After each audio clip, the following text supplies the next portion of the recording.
Tout le monde veut secrètement évoluer et vivre une nouvelle expérience. Qu'il s'agisse de richesse, de la santé, d'une nouvelle relation, d'une nouvelle carrière, tout le monde a en tête une vision de l'endroit où ils veulent être à l'avenir. Il n'y a rien de mal à cela. Et notre modèle simple est que votre personnalité crée votre réalité personnelle. Voilà. Votre personnalité est composée de la façon dont vous pensez, dont vous agissez et dont vous vous sentez. La personnalité actuelle qui écoute ce a donc créé la réalité personnelle actuelle appelée vie.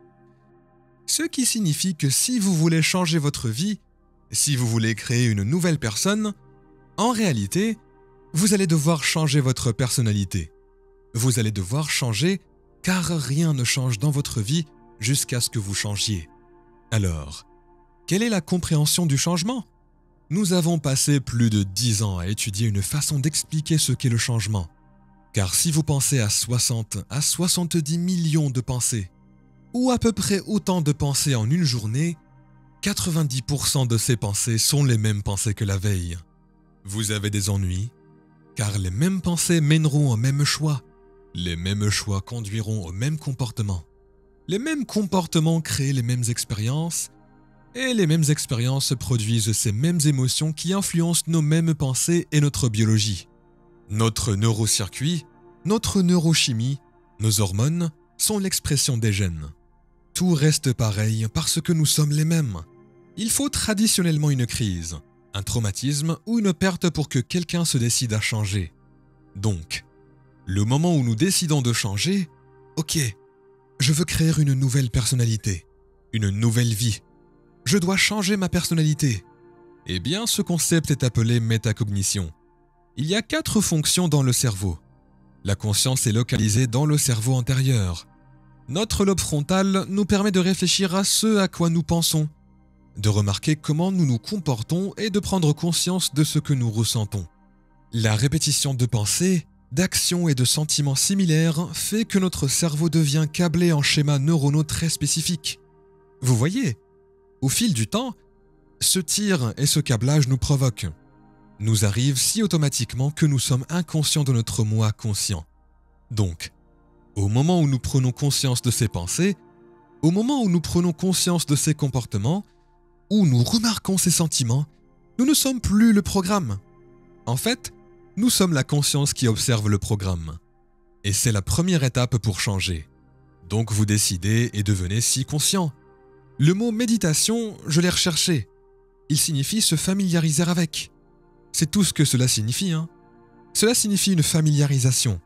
Donc si vous vous familiarisez avec « je ne peux pas »,« c'est trop dur »,« je ne changerai jamais »,« personne ne m'aime », vous vous rendez compte que vous blâmez et vous plaignez toute la journée et dites du mal de quelqu'un.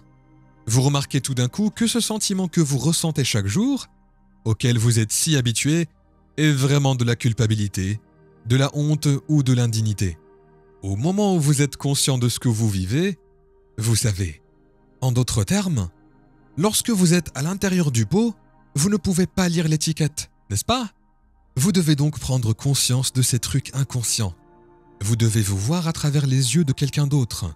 La tragédie qui vous fait ne plus vous sentir comme vous fait en fait vous regarder avec les yeux de quelqu'un d'autre.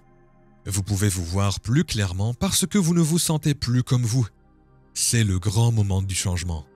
Alors, quand une personne peut vraiment devenir si consciente de son moi inconscient qu'elle ne redevient pas inconsciente, ou laissez-moi le dire autrement, combien de fois devons-nous oublier jusqu'à ce que nous arrêtions d'oublier et commencions à nous rappeler que c'est le moment du changement.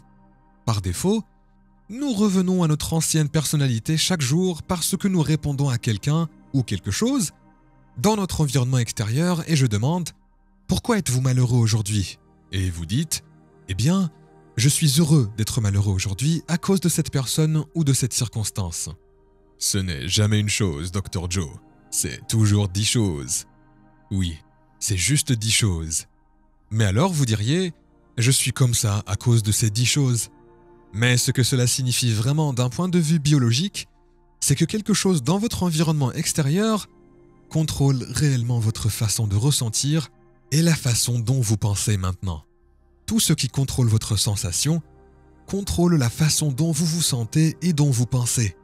Vous êtes donc victime de cette circonstance. Plus l'émotion que vous ressentez pour cette condition, ce problème ou cette personne est forte, plus vous faites attention à eux.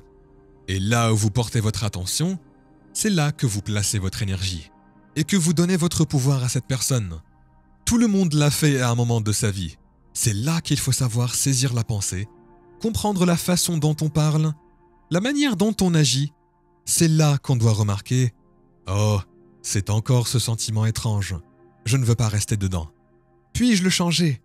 Alors, si vous vous rappelez chaque jour qui vous ne voulez plus être avant de commencer votre journée, que vous prenez conscience de votre moi inconscient, vous devenez si conscient que vous ne perdez pas connaissance de toute la journée.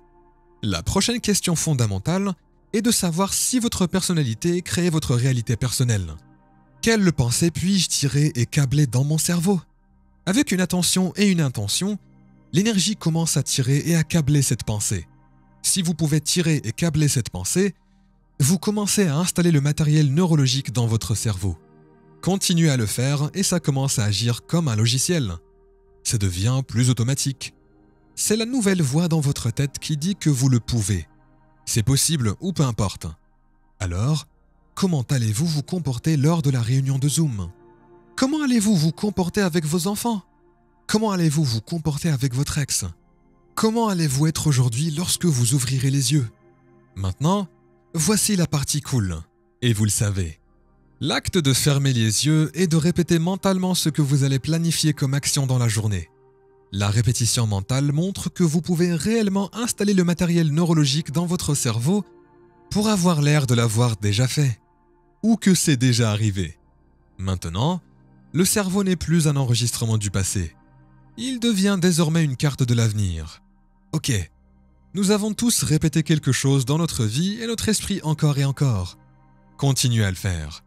Continuez à le répéter, continuez à l'examiner, et cela commence à devenir plus automatique. De cette manière, vous pourriez en fait programmer une personne pour qu'elle se comporte comme une personne heureuse. Pas de magie là-dedans. Vous avez installé les circuits. Voici maintenant la partie la plus difficile. Pouvez-vous enseigner émotionnellement à votre corps ce que cet avenir lui ferait ressentir avant qu'il ne se produise ? En d'autres termes, n'attendez pas votre guérison. N'attendez pas de ressentir de la gratitude. N'attendez pas de ressentir de l'amour dans votre nouvelle relation. N'attendez pas le moment mystique pour vous sentir impressionné. C'est en quelque sorte l'ancien modèle de réalité de cause à effet. Attendons que quelque chose se produise pour enlever ce vide, cette culpabilité, le relâchement, la souffrance ou peu importe. Si je pouvais conditionner mon corps émotionnellement à l'avenir, donc nous avons commencé à étudier non seulement la cohérence cérébrale, mais aussi la cohérence cardiaque. Une personne pourrait-elle échanger du ressentiment et regarder son rythme cardiaque de manière vraiment irrégulière, de manière plus cohérente, ou lorsqu'elle ressent de la gratitude, lorsqu'elle ressent de l'inspiration, lorsqu'elle ressent de l'amour, pourrait-elle s'entraîner suffisamment de fois pour pouvoir conditionner son corps à l'émotion du futur ? Maintenant, voici la partie cool à ce sujet. Nos recherches montrent que vous pouvez absolument le faire. Et le faire si bien que vous vous sentez comme si l'avenir que vous souhaitiez vivre était déjà arrivé. Quand vous avez l'impression que c'est déjà arrivé, vous vous sentez moins séparé de cela. Ce qui signifie que vous ne le cherchez plus. Pourquoi le chercheriez-vous si vous sentez que c'est déjà arrivé ? Pour se familiariser avec l'ancien moi, puis tirer, câbler et conditionner le corps émotionnellement et chimiquement et devenir familier avec le nouveau moi. Si vous êtes vraiment dans l'expérience de la vie et que vous changez vraiment votre personnalité, il devrait y avoir des preuves dans votre monde qu'il y a eu un certain changement. Ils sont dans votre corps et dans votre vie d'une manière ou d'une autre. Leur biologie modifie littéralement votre système immunitaire et votre moi. Nous avons isolé des milliers de métabolites qui montrent qu'il y a un florissement dans le corps. Le corps répond. Il croit émotionnellement qu'il vit dans un environnement différent.